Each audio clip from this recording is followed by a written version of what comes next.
மகா சிவராத்திரி நாள் அப்படிங்கிறது ரொம்பவே சக்தி வாய்ந்த இரவாக சொல்லப்படுதுங்க.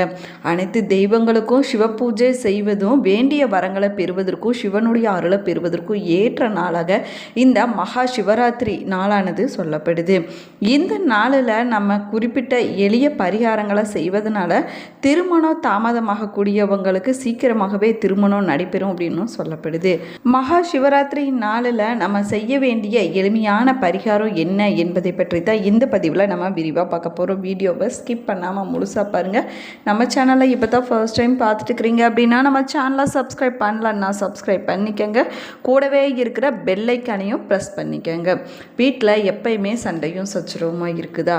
கடன் பிரச்சனை அதிகமாகவே இருக்குதா? திருமண வர நிச்சயம் கைகூடுற மாதிரி தள்ளி கொண்டே போய்கொண்டு இருக்குதா? இது போன்ற பிரச்சனைகளுக்கு இந்த வீடியோக்கு கீழே டிஸ்கிரிப்ஷனில் வராகி அம்மன் ஜோதிட நிலையத்தோட தொலைபேசி எண் கொடுத்துருக்குறேன். இந்த எண்ணுக்கு தொடர்பு கொண்டு பேசி பாருங்கள். உங்கள் பிரச்சனைகளுக்கு சரியான தீர்வு கிடைக்குங்க. வாங்க வீடியோக்குள்ளே போகலாம். உங்களுக்கு சிவபெருமான் பிடிக்கும் அப்படின்னா ஓம் நமச்சிவாயா என்ற வாசகத்தை மறக்காமல் கமெண்ட் பாக்ஸில் 3 முறை பதிவிடுங்க. மகா சிவராத்திரி நாள் அப்படிங்கிறது சிவபெருமானுக்கு அர்ப்பணிக்கப்பட்ட இரவாகுங்க.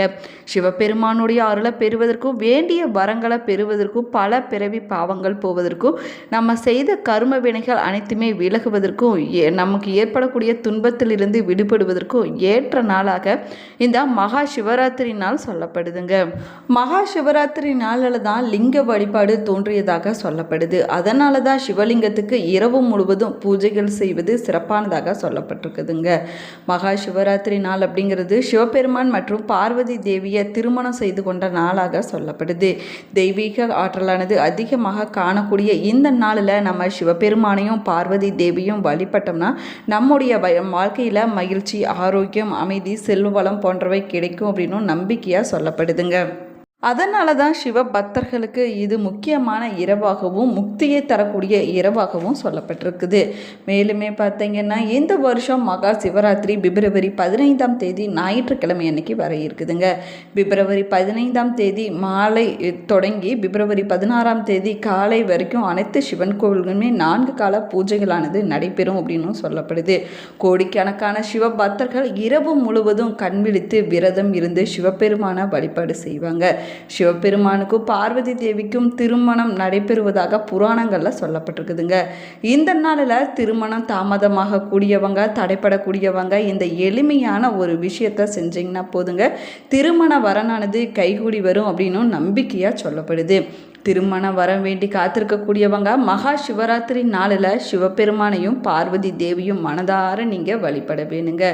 யாருக்கு திருமணம் ஆக வேணுமோ அவங்க உங்களுடைய கைகளால் மஞ்சளை சிவன் மற்றும் பார்வதி தேவியுடைய பாதத்தில் வைத்து நீங்கள் அன்றைய நாளில் வழிபடுவது ரொம்பவே சிறப்பானதாகுங்க.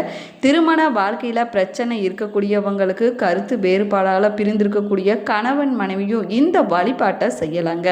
மேலுமே மஞ்சள் வைத்த பிறகு சிவன் பார்வதியை வேண்டிக் கொண்டு முடிந்த வரைக்கும் சிவ மந்திரங்களை நீங்கள் சொல்ல வேணுங்க.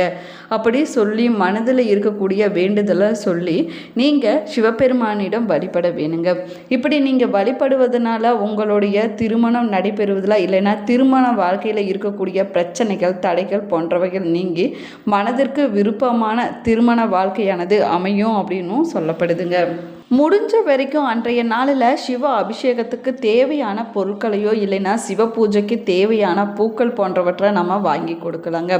அன்றைய நாளில் முடிந்த வரைக்கும் யாராவது 2 பேருக்காவது அன்னதானம் கொடுப்பது ரொம்பவே சிறப்பு வாய்ந்ததாக சொல்லப்பட்டிருக்குதுங்க. காரணம் என்னன்னு பார்த்தீங்கன்னா எப்படிப்பட்ட தோஷத்தையும் பாவத்தையும் நீக்கக்கூடியது அன்னதானம் அப்படின்னு சாஸ்திரத்தில் சொல்லப்பட்டிருக்குதுங்க. மேலுமே ஒருவருடைய ஜாதகத்தில் இருக்கக்கூடிய கிரகங்களோ இல்லைன்னா வேறு ஏதாவது காரணத்தினால் திருமணம் தள்ளி போகிறது அப்படின்னாலும் சரிங்க, அன்னதானம் செய்வது, சிவனை வழிபடுவதும் அனைத்து விதமான தோஷங்களும் பாவங்களும் விலக்கிவிடும் அப்படின்னும் சொல்லப்படுது. அது மட்டும் இல்லாமல் உங்களுக்கு நல்ல வாழ்க்கை துணையானது அமையுங்க. உங்களுடைய வாழ்க்கையில் மகிழ்ச்சியானது எப்பொழுதுமே நிலைத்திருக்கும் அப்படின்னும் சொல்லப்பட்டிருக்குதுங்க. மகா சிவராத்திரி நாள் அப்படிங்கிறது சிவபெருமானுடைய அருளை பெறுவதற்கு ஒரு புனிதமான நாளாக சொல்லப்படுது. இந்த நாளில் கெட்ட கர்மாக்களிலிருந்து விடுபடுவது மட்டும் இல்லாமல் நம்முடைய வாழ்க்கையில் இருக்கக்கூடிய மிக கடுமையான துன்பங்களிலிருந்து நம்மளால் விடுபட முடியும் அப்படின்னும் சொல்லப்படுது. புதிய வாழ்க்கையை தொடங்குவதற்கான அற்புதமான வாய்ப்பை தரக்கூடிய திருநாள் இந்த மகா சிவராத்திரி நாள் அப்படின்னும் சொல்லப்படுதுங்க. மேலுமே வாழ்க்கையில் வெற்றியடைய இறைவனுடைய அருளையும் பெறுவதற்குரிய நாளாகவும் இந்த நாள் சொல்லப்பட்டிருக்குது. உடலும் மனமும் புதிய ஆற்றலை பெறுவதற்கு ரொம்பவே சக்தி வாய்ந்த நாளாக இந்த நாளானது சொல்லப்படுதுங்க. அதனால தான் மகா சிவராத்திரி நாளில் விரதம் என்பது ரொம்பவே உயர்வான விரதங்களில் ஒன்றாக சொல்லப்படுது. மேலுமே மகா சிவராத்திரி எதற்காக கொண்டாடப்படுது என்பதற்கு புராணங்களில் பல கதைகளும் காரணங்களும் சொல்லப்பட்டிருக்குதுங்க. அதாவது சிவபெருமான் ஆழகால விஷத்தை குடித்த போது தேவர்களும் மற்றவர்களும் இரவு முழுவதும் கண்விழித்து சிவனை வழிபட்ட நாளே மகா சிவராத்திரி நாள் அப்படின்னும் சொல்லப்படுது.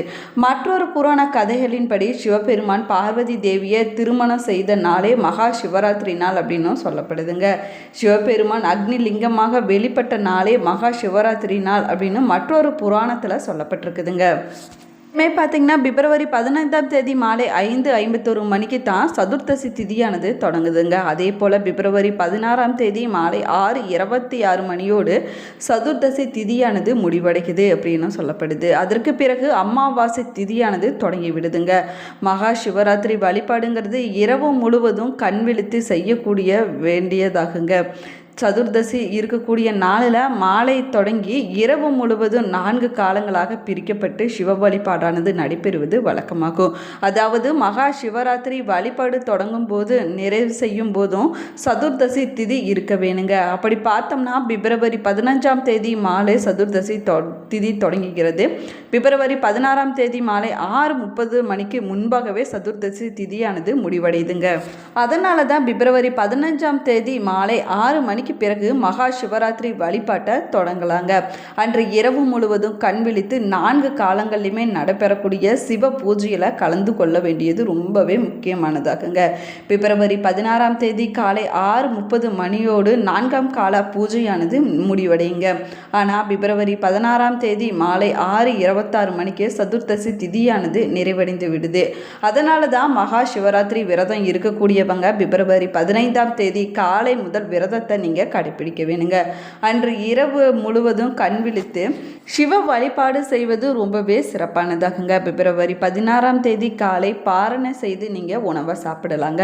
அன்று பகல் முழுவதும் தூங்காமல் மாலை 6 மணிக்கு பிறகு சிவனை வழிபட்டு அதற்கு பிறகு நீங்கள் விரதத்தை நிறைவு செய்து விடலாங்க. அன்று இரவு நீங்கள் தூங்கலாங்க.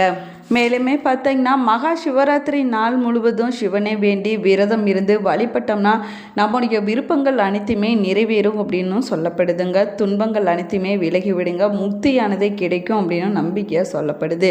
சிவபெருமானுடைய பரிபூர்ணமான அருளை பெறுவதற்கு ஏற்ற நாளாக மகா சிவராத்திரி நாளானது சொல்லப்படுது.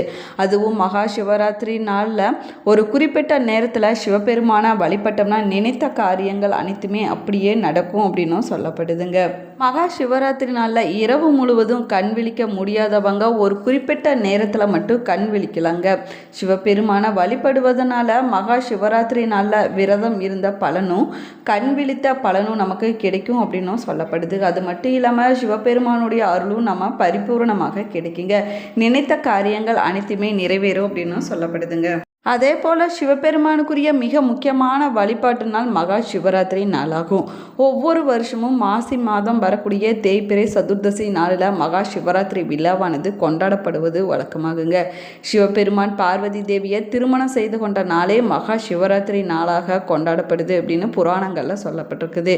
இந்த நாளில் சிவபெருமானுக்கும் பார்வதி தேவிக்கும் சிறப்பு பூஜைகளானது நடத்தப்படுவது வழக்கமாகும்.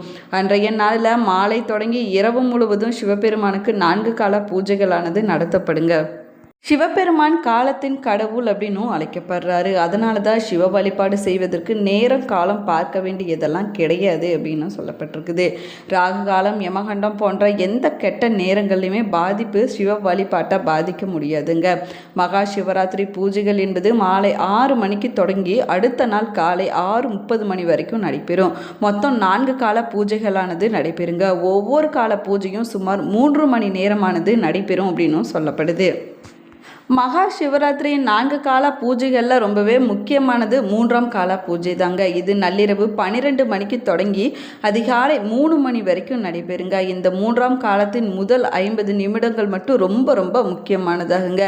இந்த நேரத்தில் செய்யக்கூடிய பூஜைக்கு நிஷித கால பூஜை என்று பெயராகுமாங்க.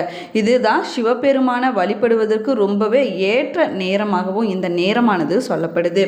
இந்த பதிவு உங்களுக்கு பயனுள்ள தகவல்களை கொடுத்துருக்குன்னு நினைக்கிறேன். இந்த பதிவு உங்களுக்கு பிடிச்சிருந்தால் லைக் பண்ணுங்கள், ஷேர் பண்ணுங்கள், கமெண்ட் பண்ணுங்கள். இன்னும் நம்ம சேனலை சப்ஸ்கிரைப் பண்ணலன்னா சப்ஸ்கிரைப் பண்ணிக்கங்க. Thank you friends.